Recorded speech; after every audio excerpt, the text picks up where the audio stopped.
اسلامی تاریخ میں خارجی جہنمی یوتھیوں کا کردار کیا ہے، اس کا تذکرہ جاری ہے۔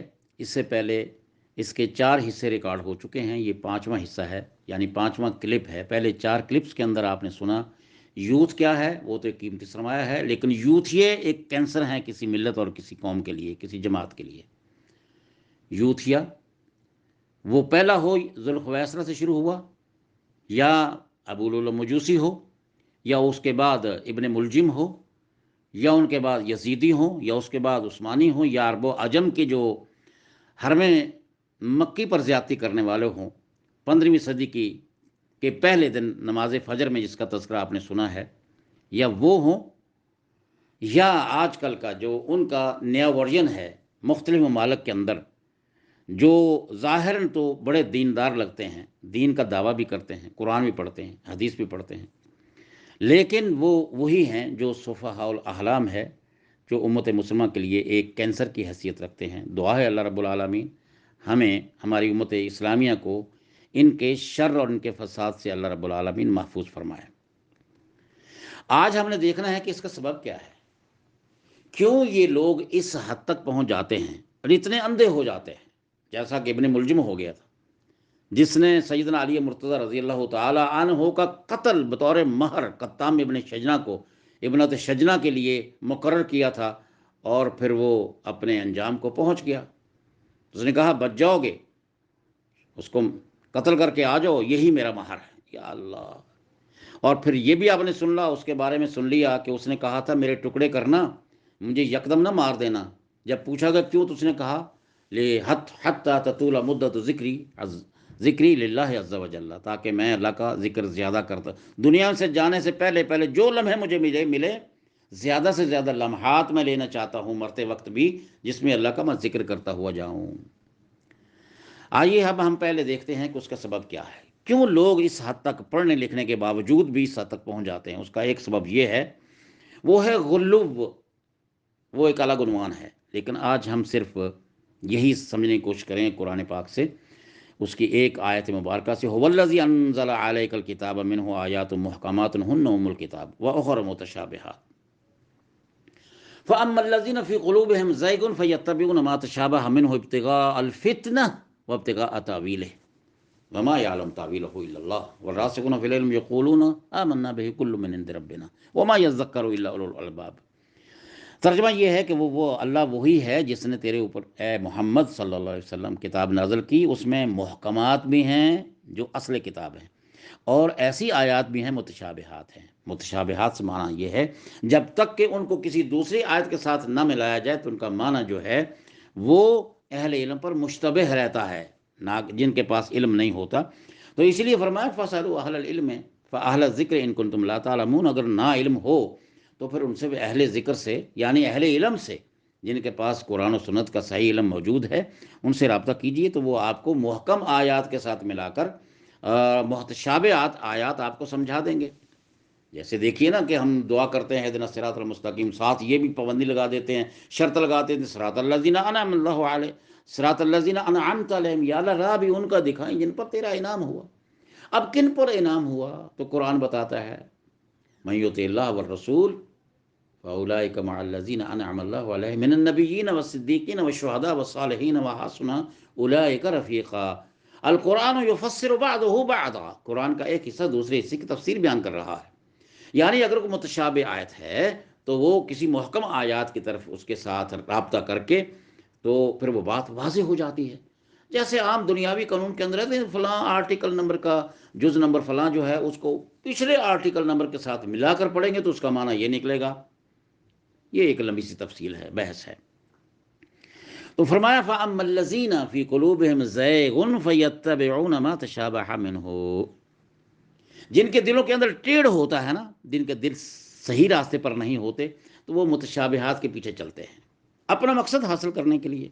یعنی وہ قرآن کو نہیں سمجھیں گے جیسے کہ نبی صلی اللہ علیہ وسلم نے اپنے صحابہ کرام کو سمجھایا، وہ کہیں گے نہیں، جیسا کہ یہ ہے کہ من لم يحكم بما انزل اللہ فاولئک هم الکافرون، ان کو سمجھایا گا، ان کا معنی یہ ہے کہ لا لا لا، اس کا معنی یہ ہے۔ خوارج کیا کہتے تھے؟ خوارج نے کیا کہا سیدنا علی مرتضیٰ کو؟ ان الحکم الا للہ، انہوں نے سمجھایا اس کا معنی یہ نہیں ہے، انہوں نے کہا نہیں یہی معنی ہے، آپ کافر ہیں، آپ نے صلح کر لی ہے، آپ نے ایک ابو موسیٰ عشری کو تم نے حکم بنا دیا ہے، تو یہ تو جائز نہیں۔ لمبی بحث ہے۔ عبداللہ ابن عباس رضی اللہ تعالیٰ عنہ نے جا کے ان کو سمجھایا، 6,000 میں سے 2,000 تقریباً خارجی واپس آ گئے تھے، لیکن پھر بھی وہ باقی جو رہے ان کے ساتھ پھر النہروان میں جو کچھ ہوا سو ہوا۔ تو گویا کہ وہ قرآن کو اس طرح نہیں سمجھتے جس طرح نبی صلی اللہ علیہ وسلم نے صحابہ کرام کو سمجھایا۔ پہلی بات دیکھیے، متشابہات، اگر قرآن کے اندر آیات بھی متشابہات ہیں تو پھر صحابہ کے دور میں احادیث جو بیان کی گئی ہیں ان کے اندر بھی مشابہت پائی جاتی ہے، مشابہات ہیں، متشابہات ہیں، تو اس کو حدیث کو بھی دوسری حدیثوں کے ساتھ ملایا جائے گا۔ ایسے ہی جو علماء ہیں ان کی جو کتابیں ہیں، ان کے جو فتاوی ہیں اور ان کی جو باتیں ہیں، ان کے جو فرامین ہیں علماء کے، ان کے اندر بھی تشابہ پایا جاتا ہے۔ ایک جگہ سے پڑھ کے ہم دوسری جگہ کو ہم چھوڑ دیں گے تو بات سمجھ نہیں آئے گی۔ تو لہٰذا اس کا حل یہ ہے کہ قرآن پاک کو اس کے صحیح معنی کو سمجھنے کے لیے فہم صحابہ لیا جائے، کیونکہ نبی صلی اللہ علیہ وسلم جن پر براہ راست انوار و تجلیات رسالت برستی رہے ہیں، ان کے فہم کے مطابق اور ادراک کے مطابق اگر ہم قرآن کو سمجھیں گے تو واقع سمجھ آئے گا، ورنہ نہیں آئے گا۔ تو چلیے اس کا حل کیا ہے؟ آپ کو پتہ ہے کہ جو لوگ فسادی ہیں ان کی سزا تو بڑی سخت ہے۔ انما جزاء الذین یحاربون اللہ ورسولہ ویسعون فی الارض فسادا ان یقتلوا او یصلبوا او تقطع ایدیہم وارجلہم من خلاف او ينفوا من الارض ذلك لهم خزي في الدنيا ولهم في الاخرة عذاب عظیم۔ سورہ المائدہ آیت نمبر 33 ہے۔ فرمایا یہ لوگ جو اللہ سے لڑتے ہیں نا، اللہ کے رسول سے لڑائی کرتے ہیں، یعنی فساد فی الارض کے یعنی وہ شکار کرتے ہیں، شکار ہوتے ہیں فساد فی الارض کے، یعنی میں مبتلا ہو جاتے ہیں، وہ فسادی ہیں۔ دنگا فساد کرنا، لڑائی کرنا، یاد رکھیں پہلی بات ذہن کے اندر آتی ہے یہ کرپشن جو ہے نا، مینٹل یعنی مائنڈ کی کرپشن جو ہوتی ہے، اس کے بعد زبان کی کرپشن ہوتی ہے، اس کے بعد ہاتھ تلوار کا آتا ہے۔ اور یاد رکھنا زبان یہ بہت بڑا تلوار ہے۔ عربی شاعر ہے، جراحات السنان، شاعر نے کہا جراحات السنان لہل تیام ولا یلتم ما جرح اللسان۔ بھائی نیزے کلہاڑیوں کے زخم وغیرہ جو ہے ڈاکٹر حضرات مل جاتے ہیں، ان کا علاج ہو جاتا ہے، لیکن زبان کا زخم کیا ہوا کبھی مندمل نہیں ہوتا۔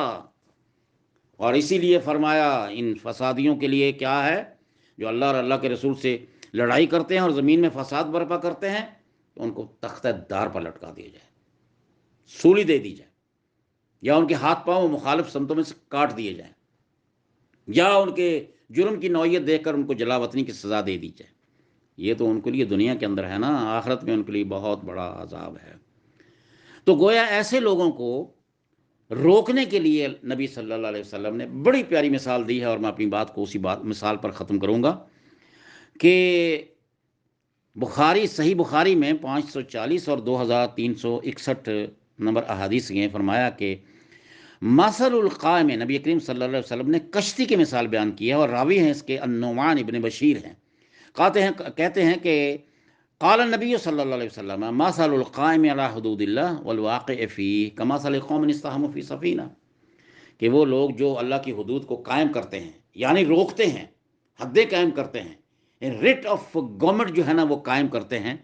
فرمایا یہ وہ لوگ ہیں جو اللہ کی حدود کو قائم کرنے والے ہیں اور اللہ کی حدود کے اندر مداہنت کا کام کے شکار ہو جاتے ہیں، یعنی حدود اللہ قائم نہیں کرتے، صرف زبانی جمع خرچ کرتے ہیں، دعویٰ کرتے ہیں۔ فرمایا ان کی مثال پتہ کیا ہے؟ استحموا فی سفینہ، گویا انہوں نے ایک کشتی کے اندر نہ قرآن اندازی کی ہے۔ ان کو کشتی پہ جانا تھا، بھئی اوپر والا نچلے کون ہوں گے، فرسٹ فلور پہ کون ہوں گے، سیکنڈ فلور پہ کون ہوں گے، وغیرہ وغیرہ۔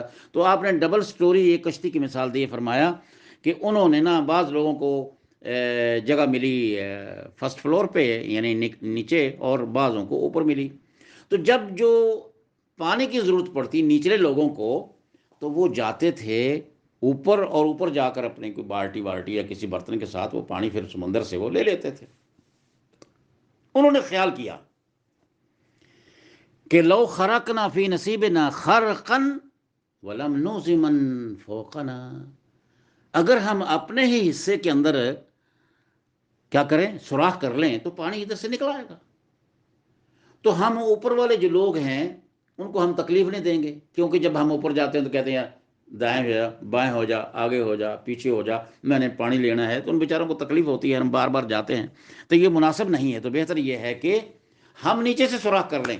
تو نبی کریم صلی اللہ علیہ وسلم نے فرمایا کہ پوچھا آپ نے استفہامی انداز سے فرمایا کہ اگر یاد رکھیں کہ اگر وہ لوگ ان کو روک لیں گے، اگر ان کو روک لیں گے کس بات سے، سوراخ کرنے سے، تو نہ صرف وہ بچیں گے، تم بھی بچ جاؤ گے، آپ بھی بچ جائیں گے، وہ بھی بچ جائیں گے۔ اور اگر آپ نے وہ انترکو، اگر ان لوگوں نے ان کو چھوڑ دیا کہ بھائی سوراخ کرتے ہیں تو کر لو، ان کا اپنا حصہ ہے، میری میرا جسم، میری مرضی، میری فلاں چیز اور میری مرضی، یہ مرضی کا مسئلہ یہ ہے نا، یہ بڑا مشکل ہے۔ آزادی، اس لحاظ سے آزادی اسلام نہیں دیتا۔ آپ نے فرمایا کہ اگر آپ ان کا ہاتھ روکو گے سبھی بچ جاؤ گے، وہ یعنی بد نصیب وہ بھی بچ جائیں گے، اور اگر آپ نے ان کو چھوڑ دیا، کام کرنے دیا، وہ تو ہلاک ہوں گے، آپ بھی ہلاک ہو جائیں گے۔ تو پھر فرمایا کیا، من رآ منکم منکرا فلیغیرہ بیدہ، پھر روکو ان کو، تو روکنا ہمارے لیے ضروری ہے۔ یہ جو آزادی آزادی کا نعرہ ہے نا، آزادی ہے، آزادی، وہ اسلام سے بڑی آزادی کس نے نہیں دی۔ اسلام جو ہے نا بہت بڑی آزادی ہے، مرد و عورتوں کو آزادی ہے، لیکن ایک دائرے کے اندر ہے۔ لیکن یہ جو آزادی ہم ہیں، آزادی افکار سے، علامہ اقبال نے جو فرمایا کہ آزادی افکار سے ہے ان کی تباہی، رکھتے نہیں جو فکر و تدبر کا سلیقہ ہو، فکر اگر خام تو آزادی افکار انسان کو حیوان بنانے کا طریقہ۔ یا اللہ ہمیں حیوانیت سے محفوظ فرما، ہمیں انسانیت کے دائرے میں رہتے ہوئے قرآن و سنت کی سمجھ عطا فرما یا رب۔ سبحانک اللہم ربنا و بحمدک، اشہد ان لا الہ الا انت، استغفرک و اتوب الیک۔ والسلام علیکم ورحمۃ اللہ وبرکاتہ۔